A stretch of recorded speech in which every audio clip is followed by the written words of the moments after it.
A friend of mine told an illustration that went like this. Take a little baby. They're so cute, aren't they? Got some grandchildren over here today. Fine-looking fellas. How old are they? 6 months. Wearing grandma out, aren't they? Oh, man, oh, man. You know, you take a little baby and they get big enough to set up in your arms and to kind of reach for stuff.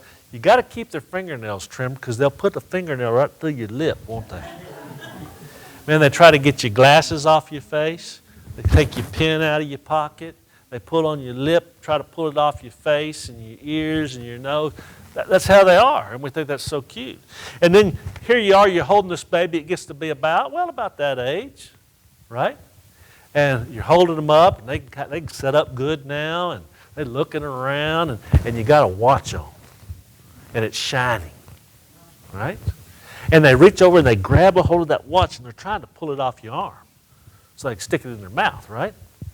And you say, oh, no, don't do that. And you take their little hand off of the watch, and they just kind of look at you.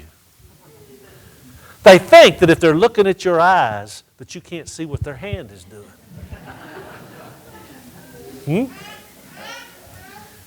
And they reach back over and they grab a hold of that watch again.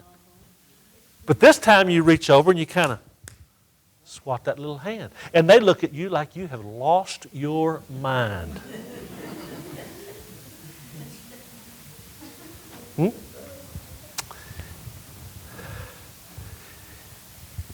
God has been gracious to us as human beings.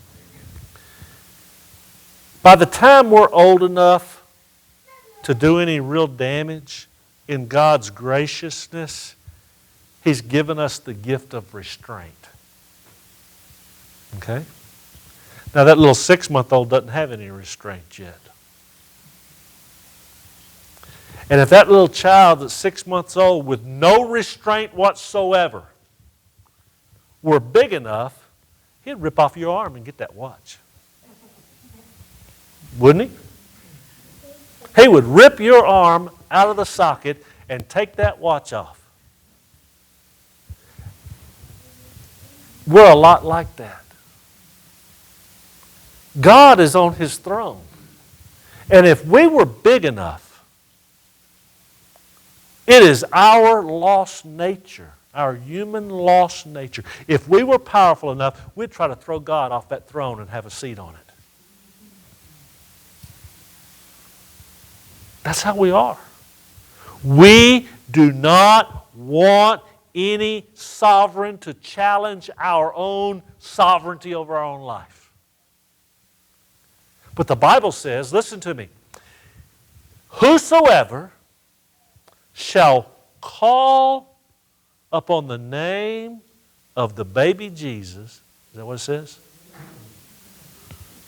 Whosoever shall call upon the name of the Lord shall be saved.